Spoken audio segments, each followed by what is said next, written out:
Hello, listeners. I'm John Chapman, and I listen to Need to Know, and I'm going to tell you my story about my time in Ukraine and what I saw. Stay tuned.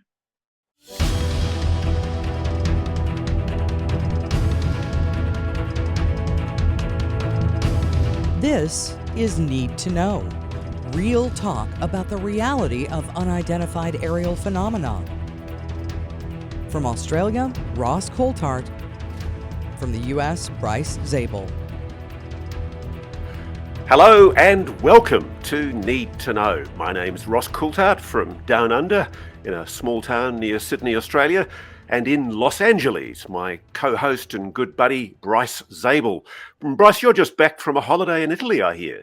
Well, my family had some friends who had a daughter getting married, and we used that as an opportunity to go to Sorrento, and I was brave enough to drive the Amalfi Coast, and I survived, so I'm feeling pretty good about that, feeling confident. Did you see any retrieved flying saucers while you're over there? There's that great story about the Mussolini flying saucer that the Americans allegedly retrieved during the end of the Second World War. Well, it's an interesting story. I mean, first of all, it illustrates that if you look into any particular country, you find all the UFO lore for it. So the Italian UFO lore includes that 1933 recovery, supposedly, of a crashed flying saucer. Mussolini was in power, and the guy he put in charge of looking into it was Marconi, the radio man. So it kind of an interesting story. Whether it was recovered or not by the Americans after the war, I don't know. But I thought there was one other really interesting story that comes out of Italy. Apparently, 68 years ago this month, in October of 1954, there was a major soccer game being played, and a UFO, like a cigar, people described it like a Cuban cigar, came over the soccer stadium. All play stopped. There were 10,000 people in the stadium, and there's pictures from the time, and everyone's kind of looking up at the sky. And to this day, you know, people refer to that incident. It happened in Milan, and it was a demonstrably big deal. And then the other final piece of the Italian UFO puzzle is contemporary.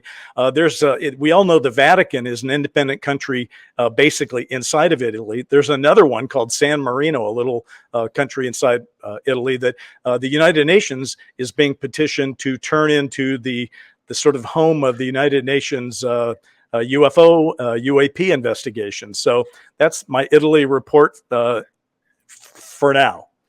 So while you've been swanning around the fine beaches of Sorrento and the Amalfi Coast, the rest of us have been doing some work, mate. And in the segments following, we've got quite dramatic revelations from the war in Ukraine. We have a former British soldier who is going to come on the program, and he's not talking about what it was that the Ukrainian astronomers saw. He's talking about what he and his colleagues saw in combat. During a battle, they looked up and they saw what they believe was something highly anomalous. More on that later. But I thought we'd just catch up with the week's news, because there's been a lot happening. And my favorite bit of news from the last few weeks, Bryce, is the logo that was pulled. The aviation manager, the National Intelligence Manager for Aviation for the Office Defence, whatever it is, ODNI. Office of the Director of National Intelligence. Yes. And very, very interestingly, 1 minute they put a logo up, a brand new logo, which has a flying saucer in it, a classic disc-shaped flying saucer. Everybody gets excited. The UFO community jumps up and down and says this is some sort of confirmation from an official intelligence agency in the Defense Department. And then, just as mysteriously, it gets taken down. And we are meant to believe that this logo with the .mil URL was errantly posted, which I think is a flying ton of bullshit. I just don't believe it. It sure sounds like it. I mean, here's the thing, though. This thing did happen while I was off running around Italy, as you pointed out, but it was up for a while, and it is a logo that it literally shows a part of North America and a part of South America, and you see three things flying over it. One of them, I believe, is a commercial jet. Another is a fighter jet. But literally out in left field over the ocean to the left is what looks like a UFO. I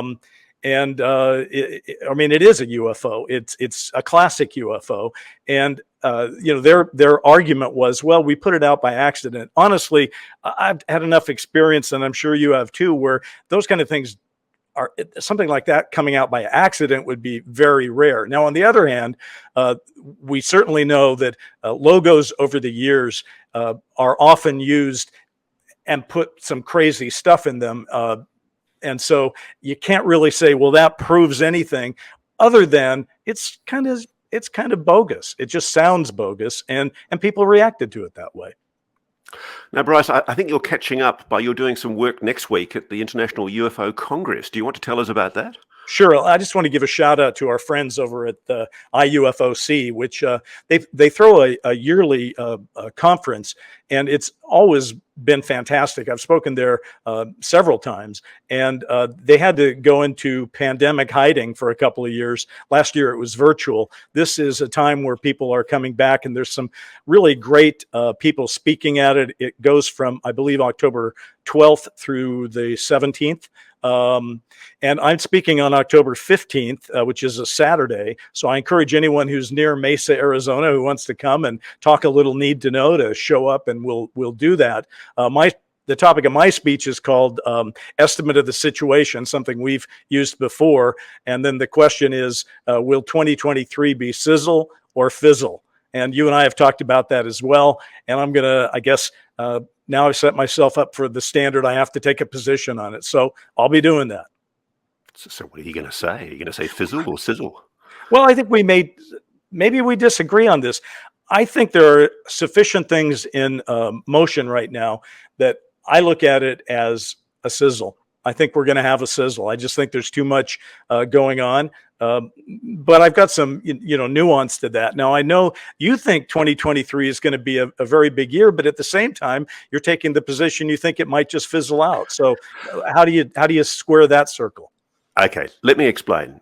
What I'm hearing is there is a considerable walk back at the moment about making any admissions publicly. So I do think that the Congress in private session is going to hear from whistleblowers. I don't think there's much doubt about that, because what we do know is that the National Defence Authorization Act will probably be passed for 2023 by the end of December. And if that happens, and if the UAP whistleblower provisions survive the scrutiny of both the House and the Congress, then you will have provisions in place to protect people who I know are wanting to come forward. And Chris Mellon has said the same thing, and so has Gary Nolan, who said that he's actually spoken. He told me that he'd actually spoken to whistleblowers.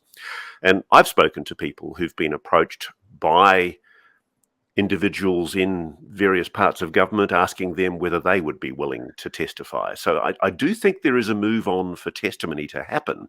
The big question is, will this leak? And I think it will. I think let's split this. Let's split this one more time. The sizzle part of it will probably go most effectively to behind closed door hearings in Congress. And we'll feel like it's a fizzle because we will not get the public hearing that we want, where some of those same people come forward. I hope that's not the case. I hope there are authentic public hearings. But I'll tell you one thing. You mentioned it, the National Defense Authorization Act, which was passed it's passed every year. And by the way, it has passed 61 years in a row, because this is sort of the holy grail. You don't let national defense fall by the wayside. So it's expected that it will pass in December. Remember last year's, which was sort of the Rubio, Gillibrand, and Gallegos amendment, really had some tough language in it. It demanded that yearly unclassified report that is due this year by October 31st. Well, this language this year is tougher in many, many respects. It's reorganizing things. It's demanding people look into the history of this from the intelligence point of view. It's trying to address people that have a problem with a non-disclosure statement that they've had to sign. So I think we're in for a time when at least there are some people in Congress who, if they don't get their way, are going to be pretty damn pissed about it. And so I think things are happening. And also, again, as we've talked about several times on this show, we're coming up on October 31st of this month. And that is the last possible moment this year's public report is supposed to be filed. Remember, the last public report was on June 25th of 2021, and it kind of knocked some people aside and said, they're real. We don't make them, and China and Russia probably don't make them. So what the follow-up report will be, I don't know, but hold on, it's coming, and it's coming 8 days before a midterm election. Yeah, we can but hope. And as you've, I think, previously noted, whatever happens in the elections, we're going to get a pro-UAP senator. True? Yeah. Well, in Florida, we certainly are. With all the terrible news coming out of Florida about their weather and everything, there's still a very bitter campaign going on in Florida for the Senate seat that is currently held by Marco Rubio, and he's being challenged by Democrat Val Demings. Now, what's interesting about that is that Rubio, as we all know, has been very outspoken on the UAP issue. Go figure. But he's been the one who, with Gillibrand, reached across the aisle. They had a bipartisan meeting of the minds on last year's NDAA, and he's been very open in discussing his concerns about UAP and national security in various interviews. Well, Val Demings is a former prosecutor. She was on one of the intelligence committees, and her statements after the May 17th public hearing that was held in Congress were very strong. She basically said, look, as a prosecutor, I'm all about protecting people. I'm about safety for constituents. And certainly that is how I'm going to approach the UAP issue. We want to know answers, since there's obviously an increasing amount of these reports, and we want to know where they're coming from and if they're a threat to us. So I think either way, Florida is going to get a senator that's going to be big on this topic. Now, while we're talking about what might happen in Congress and the potential for public hearings, one of the witnesses, of course, whom we've all speculated we'd love to see put under oath and deposed is Admiral Tom Wilson.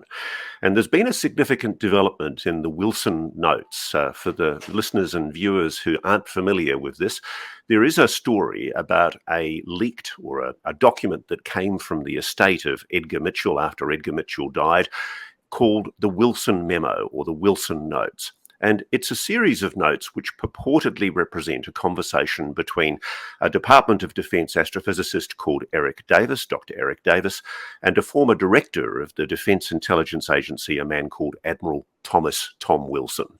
And the leaked transcript of their conversation basically details how Tom Wilson allegedly discovered and was subsequently denied full access to a incredible conspiracy, a kind of a black budget reverse engineering program hidden deep within the national security state that claims, these documents claim, that the Pentagon or someone in the intelligence community, or more likely a private aerospace company that's been gifted this material, has in its possession an intact craft, a vehicle of non-human origin.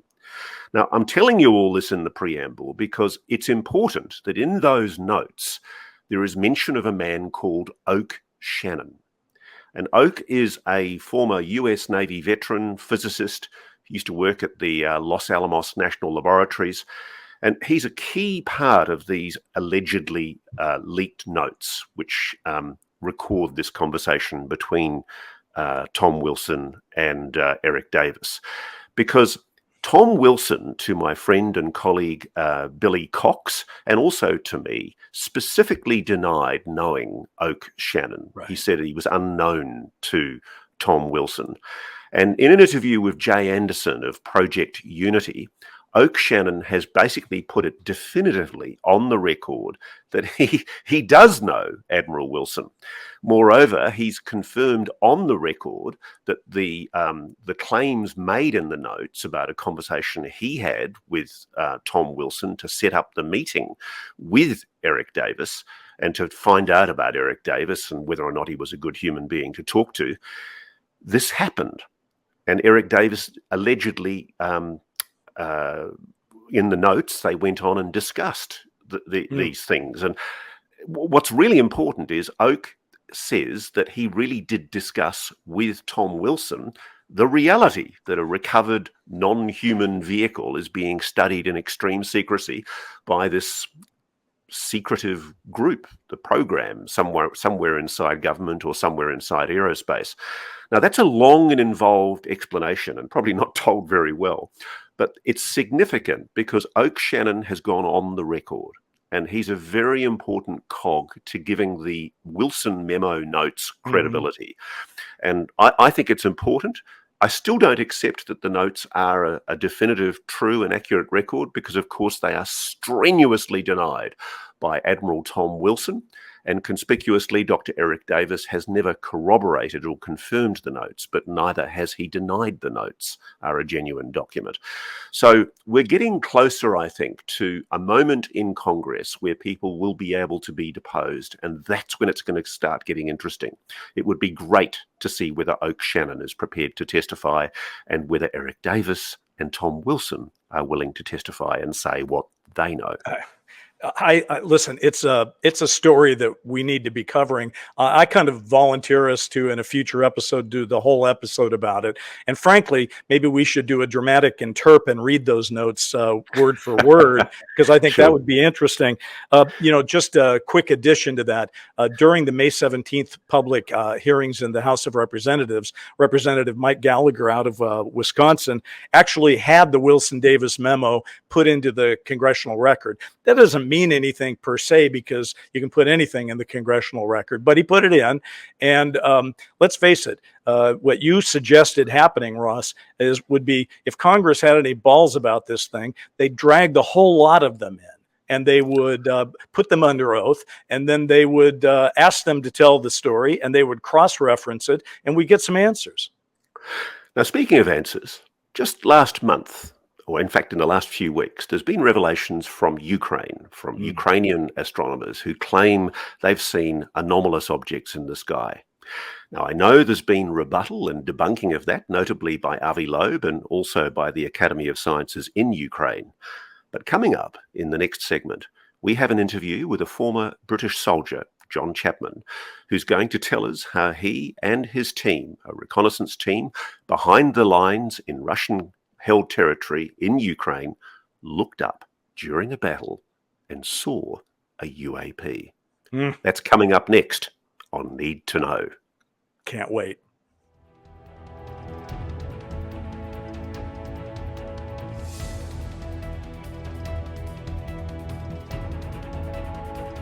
Stay with us. We're back in a moment because you need to know.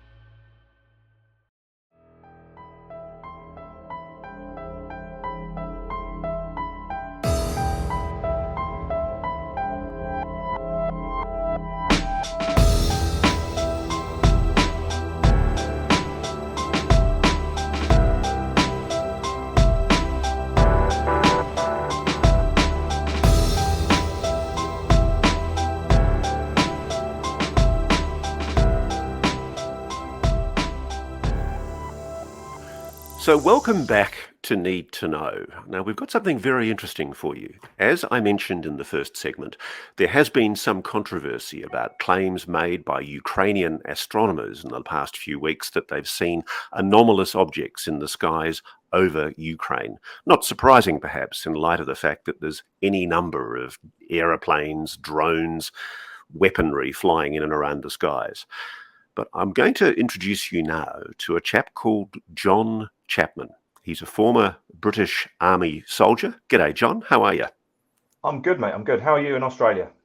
Very well. And I'll put you on to Bryce as well from Los Angeles. We appreciate you coming on. This is an important story, and frankly, it couldn't be more timely. So take it away. Can you please give us an account of who you are and your service history, of what you feel comfortable telling us, and give us an idea of how and when you got to Ukraine? I'm ex-infantry. I was in the Princess of Wales's Royal Regiment as a reconnaissance soldier, so that's what I specialised in. Shapes of vehicles, aeroplanes, you name it, that was our job to report on, to send up the chain to our command structure, to know what we was dealing against. So that's sort of my main role. I also had a job in Yugoslavia, well, Bosnia as is now, as a close reconnaissance, and our sort of role was to find PIFWICs, and they were people indicted for war crimes during the war. So that was our sort of job, which is quite a important role, getting them to The Hague. And then done many tours of Northern Ireland during the Troubles. Lots of different jobs, including intelligence work. Then I got out and become a close protection officer, bodyguard, as you might call it. And then from there, I sort of gave up that sort of job to become a bit more normal and become a builder. But I also, when I went down that route, I kept my eyes on geopolitics and stuff like that. And obviously the annexation of Crimea in Ukraine, and I thought it was going to end badly.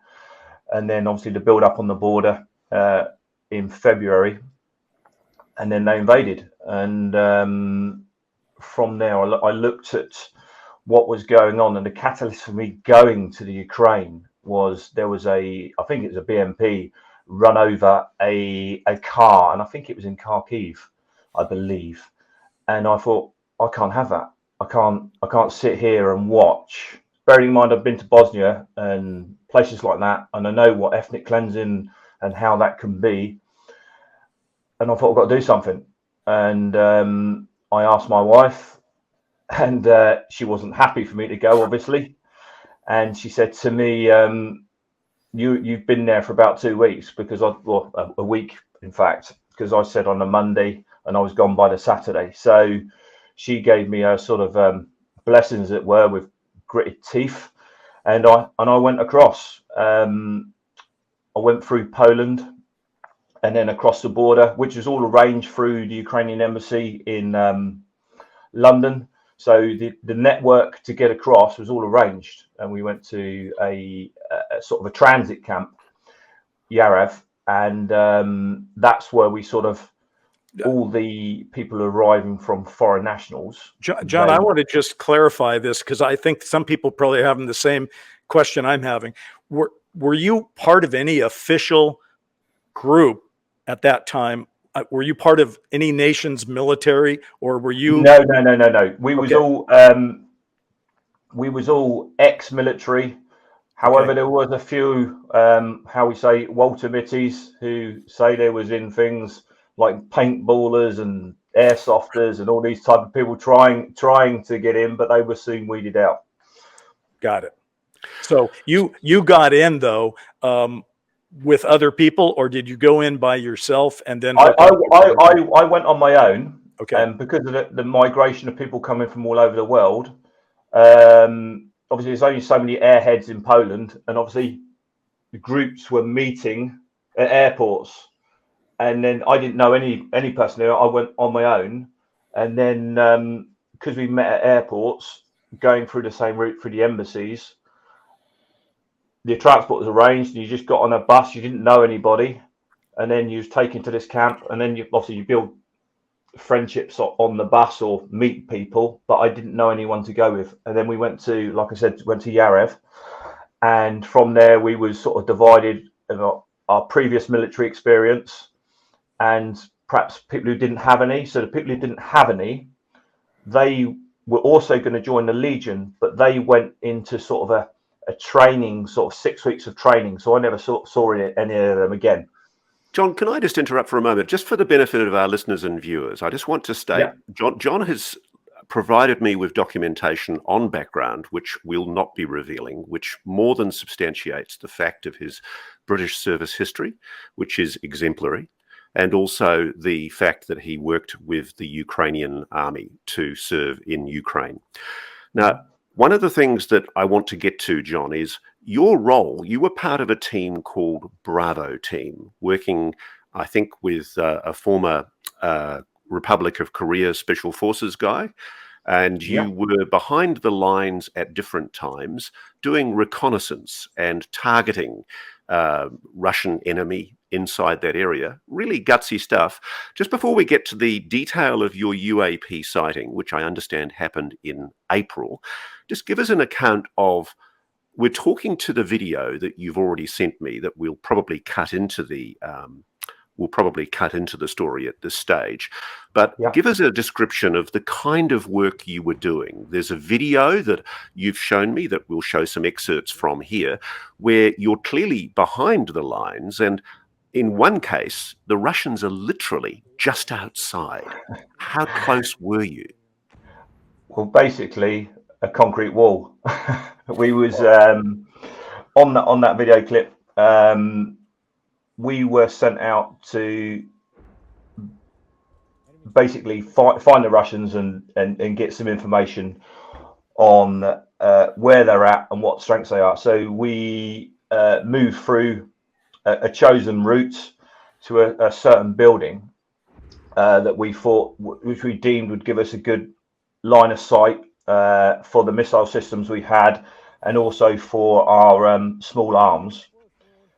And on doing that, we got into the building, and this is sort of a walk-in reconnaissance. We hadn't seen the building, only on a map, so it was quite, you know, normally we like to recce everything to make sure it's safe before you use it, but it was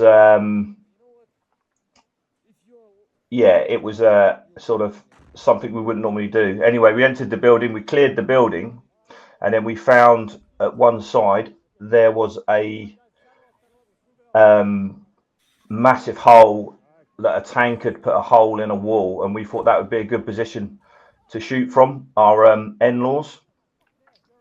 And then as one of our operators spotted a BMP with some infantry, he was going to fire that projectile, but they were spotted.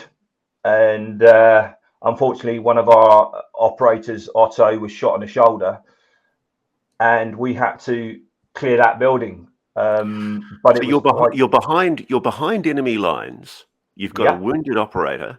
I mean, this is pretty hairy stuff, and you're a foreign national. I mean, you would have been under no illusions about what would have happened to you if the Russians had actually found you. Well, I had to keep one for myself, Ross. But it's hairy stuff, and I can honestly say the adrenaline is going through your body, and it keeps you going. And they followed us back basically to the Ukrainian line. So we was getting chased by a BMP, which you can hear firing on the video. You can also hear small arms firing at us all the time. We've got Otto to get back, and so we had to fire maneuver back. And then when we got back to the relatively safely of this Ukrainian lines, which was really just a block of flats, we had to deal with artillery as well coming in on us. So it was a bit of a hairy day. Now, I only cite that video because it's a very good example of what you guys were going through. Now, are you able to share that video right now, Ross? Yeah, I can. I think we should share that. And while he's doing that, John, let me just ask you a question. You're part of the Bravo team. What is that? I think people are probably saying, well, how many people are on it? What different nationalities? Where did you catch your mission? Just how did it, so that we can understand when you tell us the rest of the story, what's going on there? Well, the beginning of the war, everything was catching up, and it was all sort of all hands to the pump. Bearing in mind, because of what Kiev was, the Russians obviously come down from Belarus, and I think what they were thinking of, we cut off the head of Kiev, everything else will tumble. So that was their sort of plan, and it was like the little guy in the Dutch dike, all fingers to the holes. And we was just basically, I got there, I think it was on the Saturday in Kiev, and on the Sunday I was on the front line. It was that quick. The situation on the ground was so fluid that we was just thrust into anywhere. And as for your other question, what sort of nationalities you were, we had French Foreign Legion lads, ex-lads, One of them was Finnish. One of them was actually Ukrainian. We had Americans. We had obviously British. We had Koreans. And we had a lot of experience in our groups of seeing conflicts all over the world. So, and we was more than capable to deal with the threat of the Russians. Those are missiles. Fuck's sakes, man.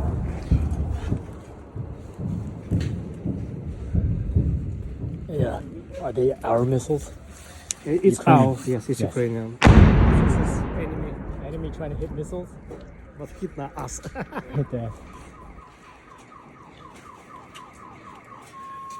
Shit. So, enemy trying to hit our missiles, huh? Damn, they stole that shit. Fuck.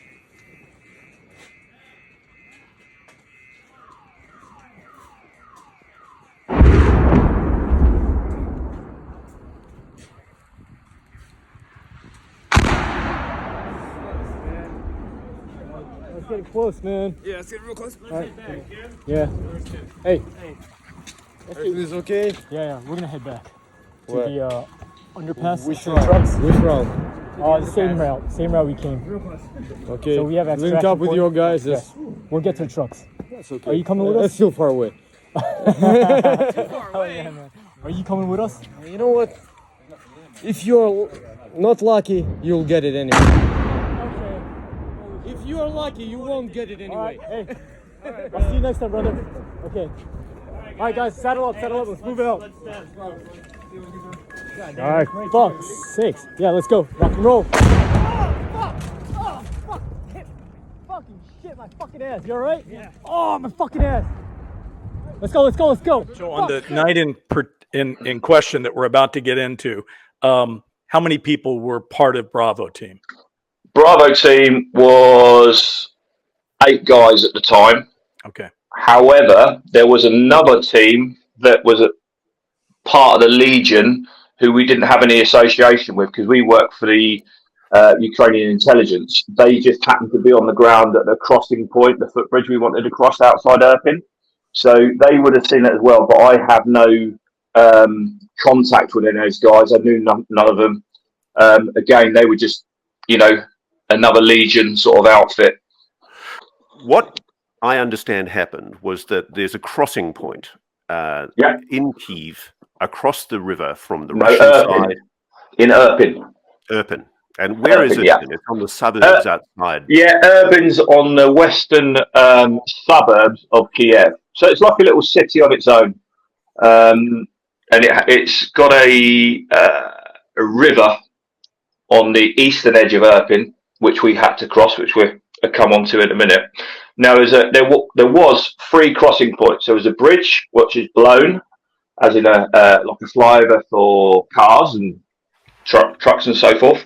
A railway bridge, which is gone, and a footbridge, which hasn't. So the first op we went on, which I sent you a video as well, we on our way back from our first op, there was a little garden centre by a roundabout. Well, I think it was a garden centre, that sort of place. It was night anyway. And we was using that as a holding area, waiting for our turn to cross the bridge, which was blown. And basically, we'd go underneath the bridge, there was planks put across the river, and we'd cross it. But unknown to us, we was followed by a drone. Now, we couldn't hear this drone, total pitch black, and we're sort of sitting in this sort of garden centre. I'd pulled up a plastic chair, and I'm sat on this plastic chair, and I'm eating a wafer, feel allowed to get a few drink of water, having a fag, because we've not been able to for the last, 5 or 6 hours. And we're sat there, and these rounds start coming in, and there's a sort of a little copse adjacent to this building complex we're in. And these rounds are going off, and I'm eating my wafer going, this is nice. Oh, that's a bit close. And, it's even closer. And finally, they're right on top of us. Video shows where you were crossing the night of the UAP sighting a few days later. A few days before, Yeah, so because that's that's why I see the UAP, because I was worried about the sky with drones following us to the footbridge, right. if that makes sense. So I was, So roll forward now. So basically, we've described the location. It's obviously a very hot zone. Yeah. When you go through there, you are worried because of the previous day's engagement. You're worried about being mortared and targeted with drones and artillery. That's correct. And so a few days later, you basically come to that same position. It's nighttime, and you're coming back from the Russian lines back across the bridge into Erbil. What happens? Well, just going to correct you on slightly, Ross. We crossed about a mile further up the river on the footbridge, and we got back to that sort of the Erping side of the river, and we're waiting there for our time to cross. And I'm looking at the sky, and we're all sort of an all-round defence waiting to cross.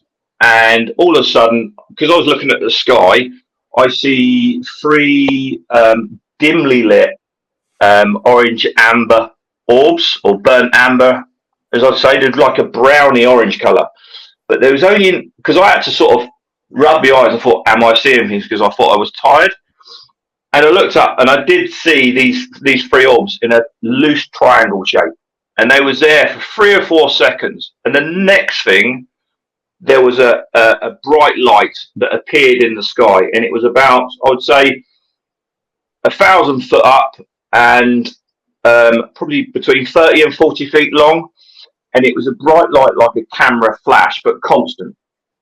And I'm looking at it, and I'm thinking, what the hell is that? It's not a drone. It's not a plane. It's not a flare. It's not nothing associated with a battlefield. And the way it flew across the sky, it maintained its altitude, it maintained its speed, but its speed was only about, I'd say, airspeed about 30 knots. So it's quite slow, but there was no sound. There was no characteristics of a plane. Did it hold a hover? Did it hold a hover at any stage? No, it didn't. Now I have done aerial photography from a helicopter, and you fly at a certain height, a certain speed, so you maintain, so you can get a good view for your camera when you're filming. And it looked like it was doing some sort of reconnaissance. It looked like it was following the river, and it was basically the other side of the river we was going to, the home bank, as it were, the Kiev side. There was a defensive line of Ukrainian positions that followed that river all the way across, just in case the Russians took Irpin. The next sort of stop line would have been that line of defences. And it was absolutely incredible. I had to pinch myself, and other people see it as well. And nobody reacted to it. We didn't fire at it or anything like that. We're just in awe going, what is that? Let me just make sure that I've got this in my head. So you're out there and you're looking up and you're seeing these 3 lights originally. I don't know if these 3 lights are moving, or do they move into a position? No, I just happened to be looking at a portion of the sky because I was worried about drones and getting mortared from what happened to the previous days. And as I was looking at that portion of the sky, 3, let's say, orbs come into view from nothing. So just weren't there. And then from there, they was there for about 3 or 4 seconds. They disappeared, and simultaneously, like I said, this craft just appeared. Just bright light appeared.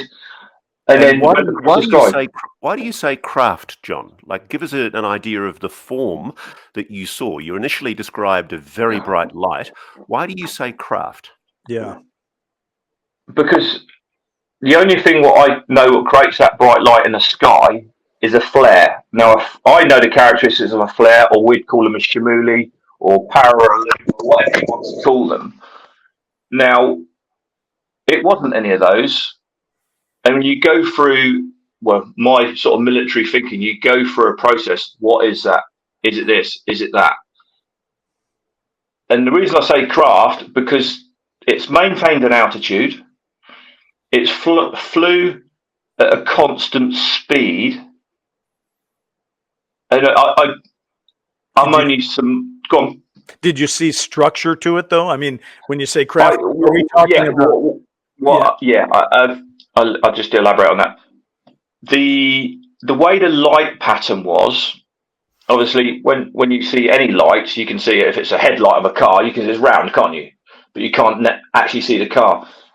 So what I was looking at almost looked, not almost, it did look a long oval shape. So higher in the middle and then tapered off at the ends. Like a disc? Possibly. Even like the, I was thinking about it sort of today, like the I think there's a Calverne sighting, that sort of diamond shape, maybe. I don't know. But the lights, if you can imagine that shape, but mega bright lights coming from it, it would create that sort of shape, wouldn't it? So I'm only surmising, but So was the light from within the object, or was it around the object? it was the object. You know, it was just so bright in the sky. I cannot say how bright it was. I can't put it into words. It was so bright. Okay, so let me just again. So we've got these three things making what amounts to a triangle. Would you? Yeah, a loose triangle. Yeah, It looks like a triangle, and at the same time, they disappear, and at that same instant as they're disappearing, this craft or bright object appears. To me, and what do I know? It looked like a door. It was coming through a door. So it opened with the orbs, and then next minute you've got a craft there or the bright light. Like a door. Now that's interesting, because if you go through UFO literature, there have been cases where people have described the only word they could come up with was there was a door in the sky and something came through it. So when you use the word door, are you talking in a literal sense that it looked like a door, or are you saying it felt like a doorway? I'm not. That's a hard way. I can't put my finger on a description of it. All I can say is when the orbs went out, the bright light come on, and it looked like what? Do you know what I mean? Because it was so instantaneous. The lights went out on the orbs, and then as no sooner had they gone out, this bright light was moving across the sky. So now, John, you've done a map that we'll show later, and you've also done a diagram of the object. We'll show the diagram of the object and the map of where this all happened later in the final edit. But can I ask you this? Do you think this object, you clearly seem to, do you think this object was intelligently controlled? Yeah, because things like you take anything what flies in the sky, if it flies at a rate of knots, stays at the same height, that to me is intelligent, So it wasn't a balloon, an illuminated balloon or a barrage balloon or something like that? No. And not only that, you're over a battlefield and you don't show your hand. You don't go, oh, look at me in the sky, come and shoot me. And the other thing that I've sort of mulled about, because of air defense systems, you don't fly 1,000 feet up at 30 knots because you won't be there for much longer. And so why didn't somebody shoot at it? I mean, either on the Russian side or on your side? Because my jaw was on the floor. I didn't know what it was. Because your brain, your military brain, I was going through, right, is it a drone? No. You don't see drones in Russia until it's too late. Is it in Ukraine? Is it a plane? No, there's no noise. It's moving too slow. There's no, flight characteristics. There's no sort of trail behind it for, afterburners or anything like that. No noise? No noise at all. Now, quiet, silent. well, I just want to clarify one other thing. Then you said that the Bravo team had 8 people on, including yourself. Yeah. Were all 8 of you in this location at the same time, and did the other 7 see what you saw? They see it. The only thing I'm not sure about if they saw the orbs, because the orbs were very, very there 1 minute and gone, a couple of seconds later. And I believe I'm the only one who see the orbs because I was looking in that portion of the sky at that time. I've not questioned everybody, but I have, when we come back in off the op, I spoke to the people I was bunking with, and we was like, that's a UAP. That was an American lad, and I think it was an Australian lad. It was an Australian lad, and we just didn't know what it was. John, Ross had mentioned it. Avi Loeb had written an article recently about the various things that the Ukrainian report was saying were unidentified flying objects. They were saying, I think they called them one of them they called, what did they call them? Phantoms. And what was the other thing? I don't remember, but so they, and Loeb's analysis was, well, the last place I'd ever want to study UFOs is in a battlefield condition like in Ukraine, because they got all manner of shit flying around there. How would you know what's what? But you are a trained reconnaissance person, so I assume that you know pretty much the outline of most things that we find in the sky. And I'd like a description of your training to identify things in the sky so that we can appreciate how you are saying this one stands out as not being something that's supposed to be there. Shape is the main thing. I suppose when you look at, because it was quite close, it was 1,000 feet up, probably less than half a mile away. So is it a threat is going through my head and everyone else's head, because you don't know, do I need to take cover? Is that an incoming missile, that bright light? Is it, a multitude of things? And once do you think it was interested in the battlefield? I mean, you've obviously seen yes, I do. Because I need to rationalise everything, and just that's what I would do if I was taking pictures or interested in something on the ground from a helicopter. That's what I would do. Perhaps not on a battlefield like that, but perhaps on a covert reconnaissance mission in Northern Ireland or something like that. If you want to get pictures of a target, that's how you would do it. But I can honestly say it was anything that I've ever seen.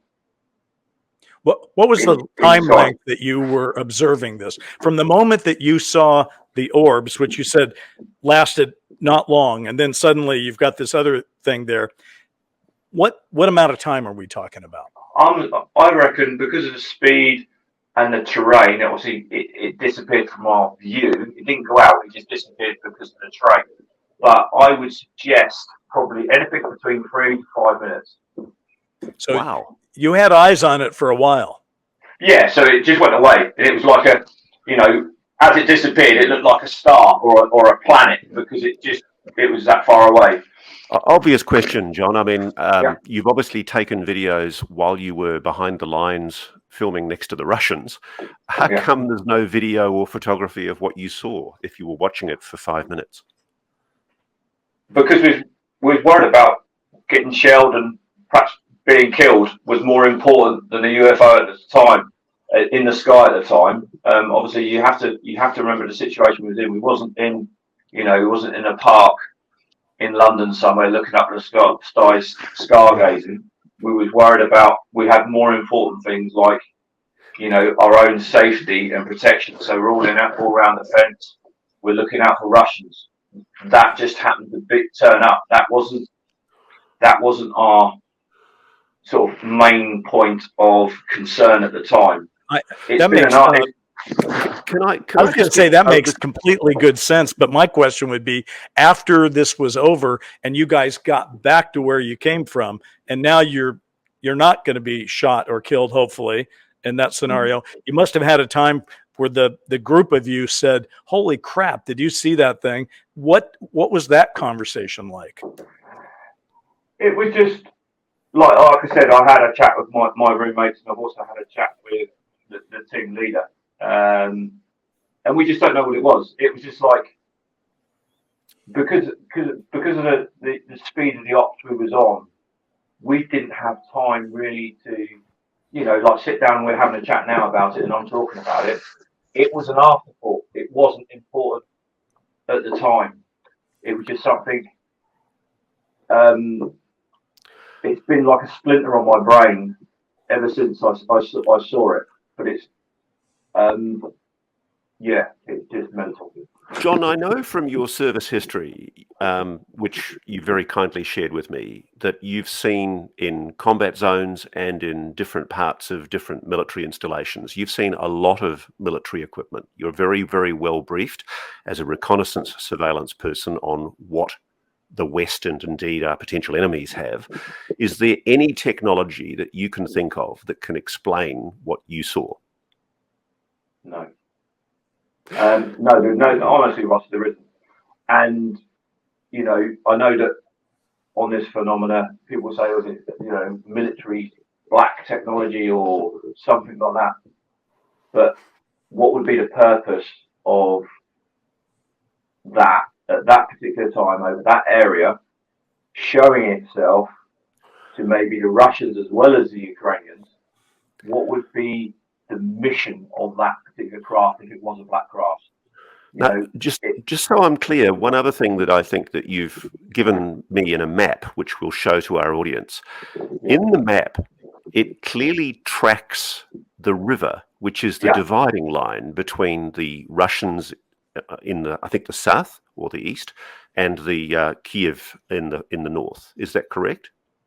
Yeah. Well, there was people in Irpin from the Ukrainians, but that line was the next defensive line if the Russians took Irpin. So that river would have been an obstacle for the Russians to get across. That's why the bridges have gone. So that would have been, so that UAP flew following the river with basically the Russians on the eastern side and the Ukrainians on the western side. So it flew. Yeah. And this is April. This is around about the time. Do you have an exact date of when this occurred? No, I don't. I don't know if there's a time date stamp on any of that video, but this is, and I thought this was a very important point when we discussed this off camera. This is a key moment in the battle for Kyiv, isn't it? This is one of the days where it's a deciding point for whether or not the Russians are going to take Kyiv. Yeah. If Irpin would have fell, the next step was Kyiv.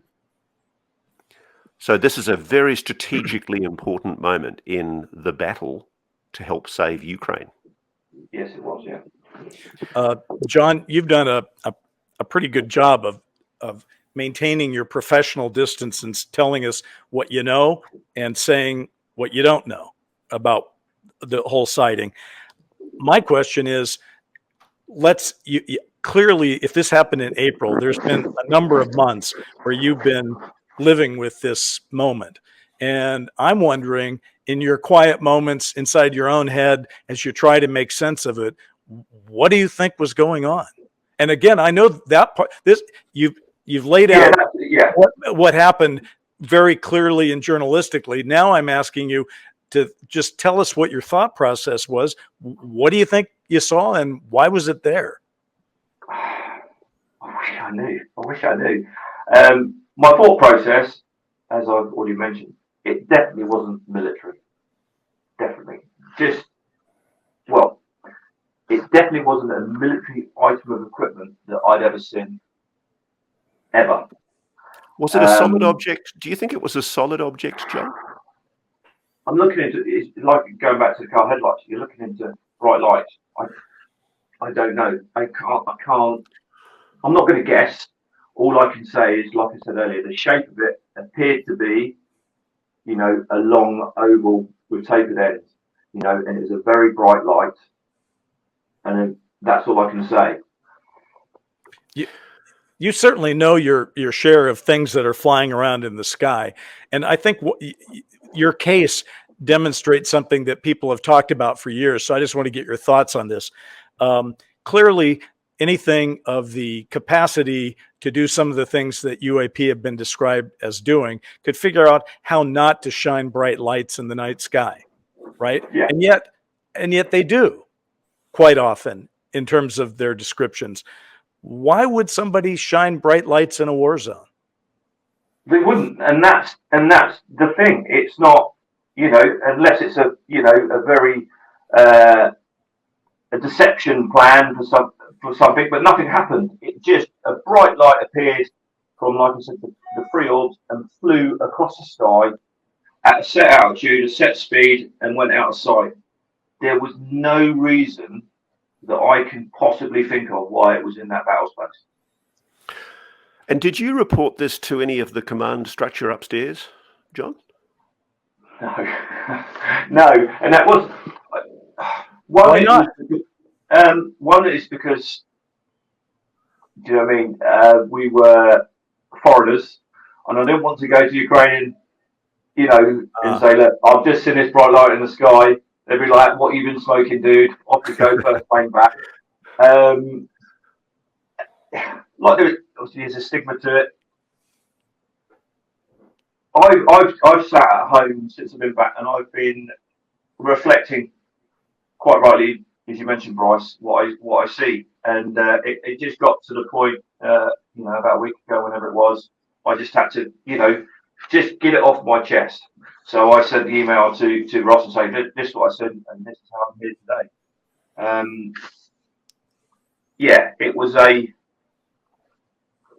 It's been a mad experience for me. I'm coming on this program. I love your program, guys. I've seen it before and everything else, but it's my reputation as well. That I'm hanging out there. Yeah, I'm going to get some flack for it, I'm sure, from mates. But let's talk about that, John. I mean, the bottom line is the problem is that there is this stigma. I mean, Bryce and I interviewed Ryan Graves, the former fighter pilot, a few weeks ago. And Ryan talked about that same stigma. But really, ultimately, what you're talking about is a potential national security issue. I mean, you're there on a battlefield. You're literally in a position where days earlier you've come under artillery and mortar fire for good reason. You're very, very worried about being detected. The Russians are trying to kill you. And then all of a sudden there's this weird, highly illuminated object hovering 1,000 feet above you. By any definition, that's a military concern, isn't it? Yeah, it is. And I don't know what the Ukrainians have on their air defense systems or radar, which they would have had around Kiev. Was that UAP picked up? I have no idea.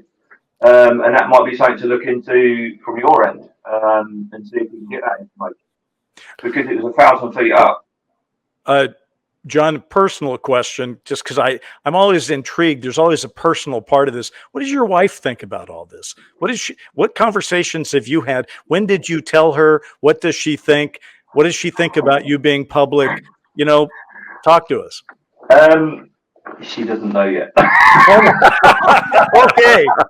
All right.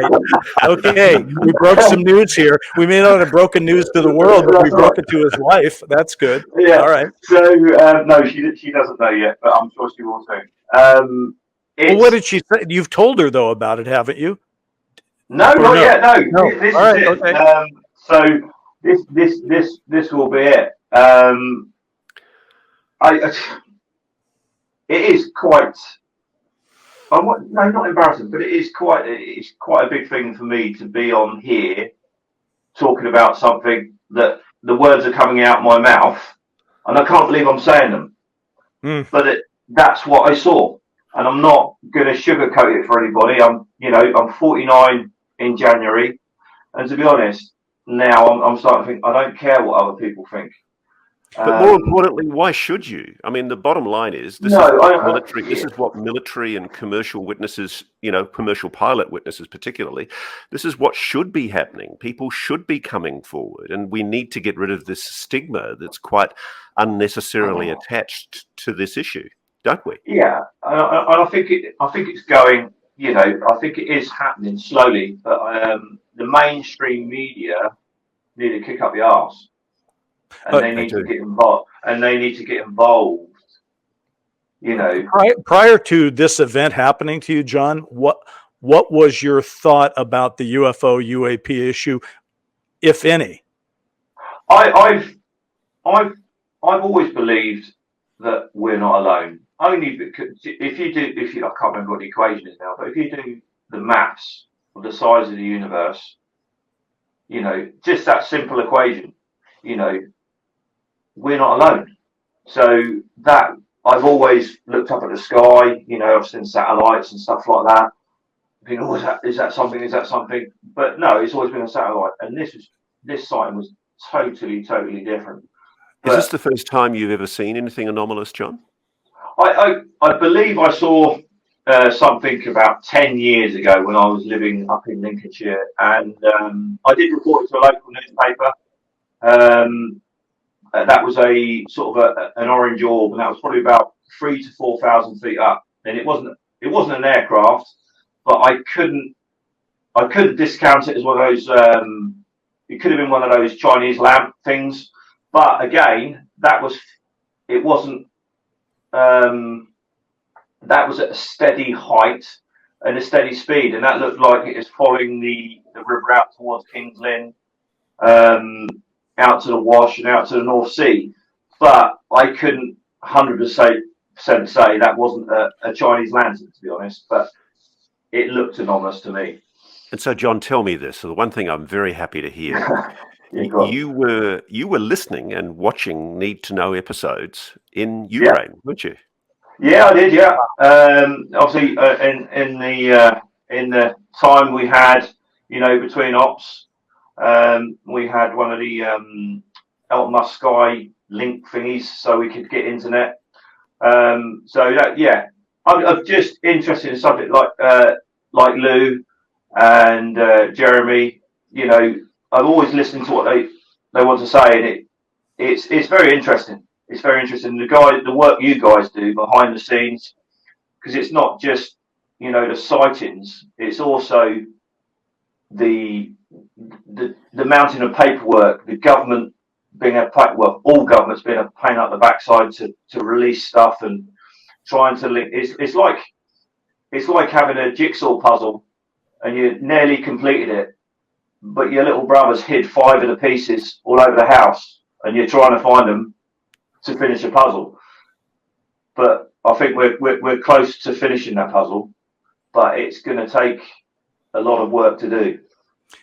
John, when we started the show and you were able to listen to what we were talking about, we were talking about the idea that the energy behind Congress seems to be national security, that they're talking about, we need to know this, not because we're all that interested in are we alone, but we're interested in are we safe, right? So people have different responses when they see something anomalous. Some people are in awe. Some people are afraid. Some people don't see it at all, while other people may be looking at the same thing and seeing it.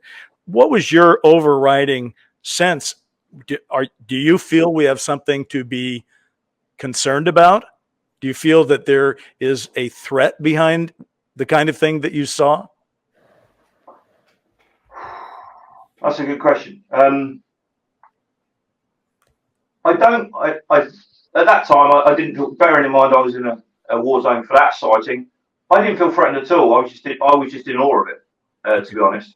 But in general, I suppose the only sort of safety issue, if you've got uncontrolled things flying around in the sky, you've got aircraft, helicopters, you've got weather balloons, you've got drones. Something sometimes going to get hit and fall out of the sky.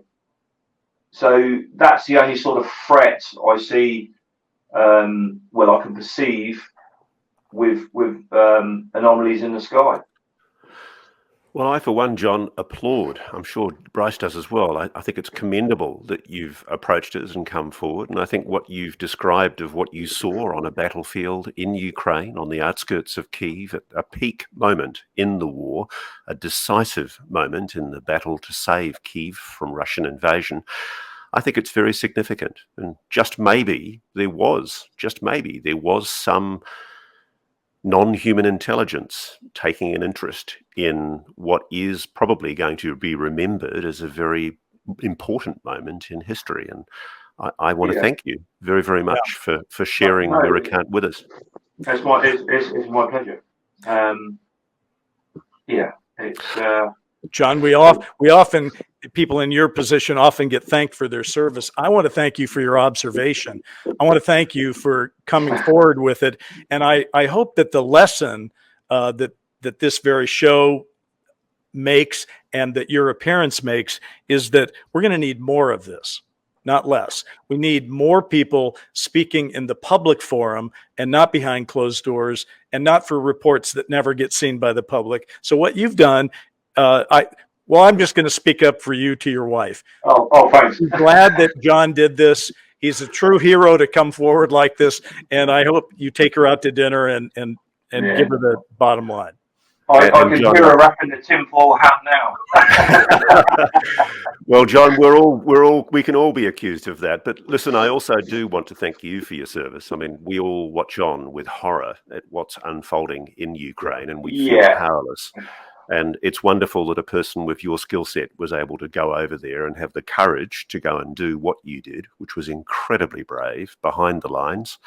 And I do know I'm in touch with other members of your team who hopefully in future episodes of Need to Know will be able to corroborate what you saw. And really just want to say thank you. Thank you very, very much for joining us. And I think we actually have to bring it to an end, Bryce, that even though this has been a very compelling episode, we're coming to an end of this episode of Need to Know. But I can assure you we will be covering this issue. We will be approaching the Ukrainian government and asking them if they had radar. We'll try and get some more details on exactly when this incident occurred. Bryce and I will probably put an article up on the Trail of the Sources Medium page that we operate that gives more detail of this account. And I think that brings this episode of Need to Know to an end. And thank you very much to you, John Chapman. And you're welcome. We'll be back again with another ep of Need to Know very soon. We'll catch you all next time. Cheers, guys.